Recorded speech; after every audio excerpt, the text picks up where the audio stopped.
안녕하세요. 미국 주식하는 임계입니다. 오늘 미국장 한번 보겠습니다. 구독과 좋아요 부탁해요. 오늘 시장은 엔비디아와 함께 급락세를 탔던 AI 반도체 주식들이 대부분 반등의 기지개를 켜면서 나스닥은 1.26% 상승했고 S&P 500 역시 0.39% 상승을 하는 모습이 나타냈죠. 우선 3대 지수는 장 초반 최근 시장의 향배를 좌우하고 있는 인공지능 반도체 주들이 반등하고 블루칩 우량주들이 반락하면서 혼조세로 출발했는데, 이에 인공지능 대장 엔비디아는 4거래일 만에 상승 전환하면서 6% 이상 올라 126달러로 마감했고, 이로 인해 엔비디아의 시총은 3조 1,018억 달러를 기록하며 다시 한번 3조 달러를 넘는 모습을 나타냈습니다. 하지만 엔비디아는 지난 3거래일간 13%나 폭락하면서 시총이 2조 달러 선으로 급락했고, 이에 마이크로소프트와 애플에 밀려 시총 3위 자리로 물러났는데, 하지만 엔비디아의 주가가 이렇게 급락을 한 배경에는 특별한 악재가 불거진 것이 아니라 단순히 악재는 단기간에 너무 주가가 올라 향후 12개월 예상이익에 거의 45배 육박했다는 것밖에 없어.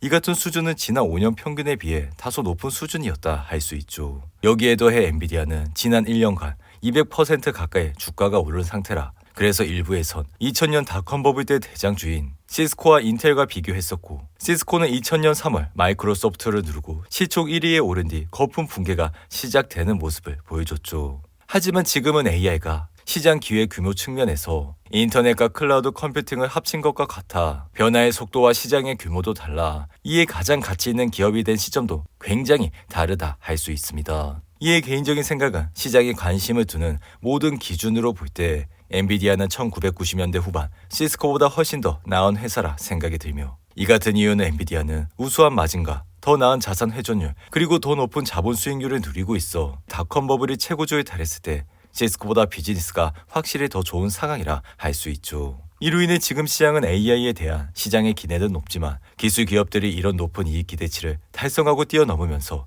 그러한 기대치를 맞추고 있고, 기술 분야의 마진이 시장을 주도해 오면서 이제는 인플레이션 냉각에 따른 비용 압박 완화로 다른 부분에서도 마진이 회복되고 있는 모습을 나타내고 있습니다. 여기에 더해 젠스낭 CEO 역시 2024년뿐만 아니라 2025년 이후에도 성장은 지속할 것이라며 기업과 산업뿐 아니라 국가들도 AI 역량에 투자하고 있어 엔비디아의 성장은 현재 초기 단계라 밝혔는데, 이로 인해 제프리스는 최근 보고서에서 엔비디아는 여전히 황제이자 킹메이커로 남아있다며 목표 주가를 기존 135달러에서 150달러로 높이는 모습을 보여줬죠. 이 개인적인 생각은 엔비디아는 펀더멘탈에 변화가 없다는 점에서 이번 내림세는 일시적이었다 말씀을 드렸고, 최근의 하락세는 단순히 새로운 높은 영역으로 올라가기 위해 조정이 왔을 뿐 이것이 더 큰 하락의 시작이라 생각은 하지 않으며, 엔비디아는 이미 지난 3월에도 이러한 것과 비슷한 패턴을 경험한 이후 새로운 사상 최고치를 기록하는 모습을 보여줬죠. 한편 엔비디아가 강력한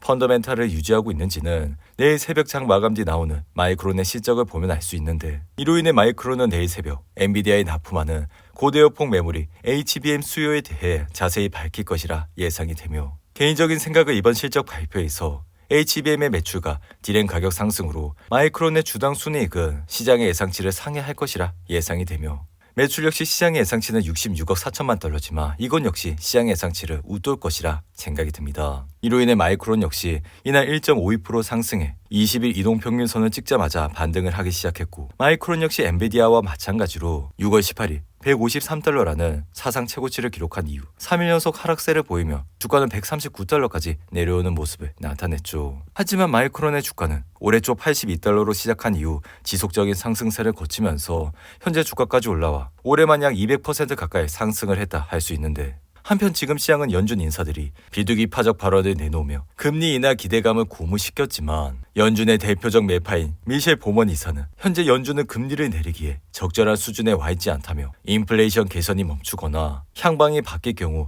금리를 높일 의향이 있다 발언해 다시 한번 시장에 경계심을 불러일으키는 모습을 보여줬습니다. 이로 인해 시장은 다가오는 28일 나올 5월 개인 소비 지출 PCE 가격 지수를 기다리고 있고, PCE는 연준이 가장 선호하는 물가 지표라 연내 금리 인하 횟수와 폭에 결정적인 영향을 줄 수 있다 할 수 있죠. 한편 곧 다가올 2분기 어닝 시즌은 7월 12일에 개막을 하는데, 현재 S&P 500 기업의 2분기 EPS는 전년 동기보다 8.8% 증가할 것으로 예상을 하고 있고, 시장은 올해 연간 이익 증가율 역시 11.3%로 두 자릿수 늘어날 것으로 추정을 하고 있어 개인적인 생각은 당분간은 주식시장 자체가 좋은 흐름세를 이어갈 것이라 생각이 듭니다. 그리고 테슬라의 주가는 이날 2% 이상 상승해 187달러로 마감했고, 이로 인해 테슬라는 다시 한번 상승세를 타면서 지난 4월 23일 1분기 실적 발표 이후 30% 가까이 상승을 하고 있는데, 그럼에도 불구하고 테슬라는 올해 210만 대의 전기차 출하와 주당 순이익 3.8달러를 예상했지만 지금은 이 같은 전망이 대폭 하향 조정되고 있고, 이에 시장은 테슬라의 올해 출하 대수가 180만 대에 그칠 것이라 보고 있어 이 같으면 지난해와 같은 수준을 유지할 것이라는 관측이 지배하고 있다 할 수 있죠. 이에 테슬라 주가가 여전히 주춤한 모습을 보인 요인은 주당 순이익과 매출이 가파르게 악화되고 있기 때문인데, 이에 테슬라의 주가는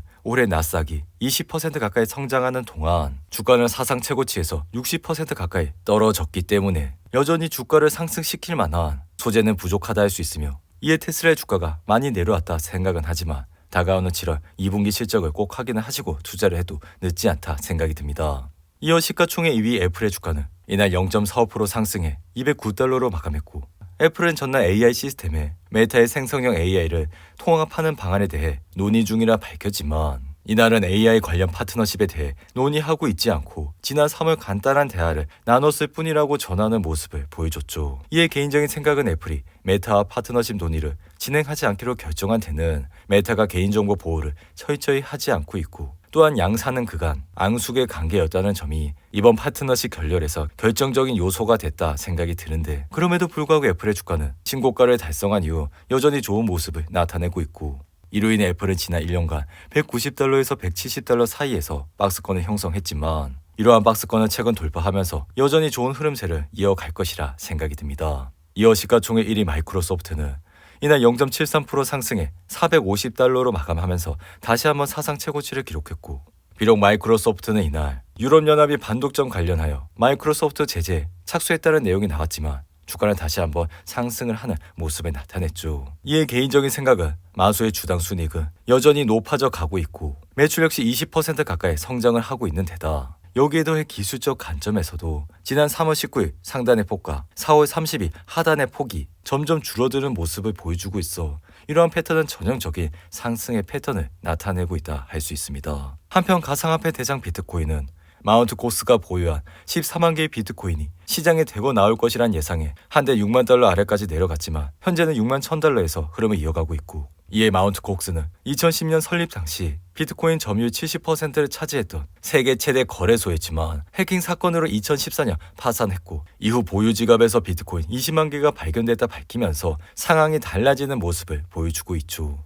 이에 개인적인 생각은 시장에 마운트 kok스의 물량이 나온다고 해도 이 같은 수준은 비트코인 유통량 중 0.7%에 해당하는 수준이라, 여기에 더해 모든 채권자가 한꺼번에 대규모로 매도할 가능성이 작아 비트코인 시장의 강한 매도 압력으로 작용할 가능성이 굉장히 작다고 할 수 있죠. 이어 노보노디스크는 체중 감량 치료제가 중국에서 승인됐다는 소식에 주가는 3% 이상 상승했고, 리비안 역시 구겐하임이 매수 등급으로 적용한 이후 주가는 8% 이상 상승했지만 장마감 직후 폭스바겐이 리비안에 7조 원을 투자한다 밝히면서 현재는 30% 이상 급등을 하고 있는데, 반면 솔라이즈는 2029년 만기 전환 사채 3억 달러를 발행한다고 밝힌 이후 이날 주가는 20% 이상 폭락했고, 항공기 회사 에어버스는 2024년 재무 목표를 삭감했다고 밝힌 이후 주가는 9% 이상 하락했는데, 이어 배터리 회사의 에노빅스는 혼합 현실 헤드셋용 실리콘 배터리와 팩을 제공하기로 합의한 이후 이날 주가는 35%나 급등을 하는 모습을 보여줬죠. 오늘도 8분이 넘는 긴 영상 끝까지 시청해주셔서 감사하고요. 가시기 전에 구독과 좋아요 잊지 마시고, 그럼 저는 다음 영상에서 찾아뵙겠습니다. 감사합니다.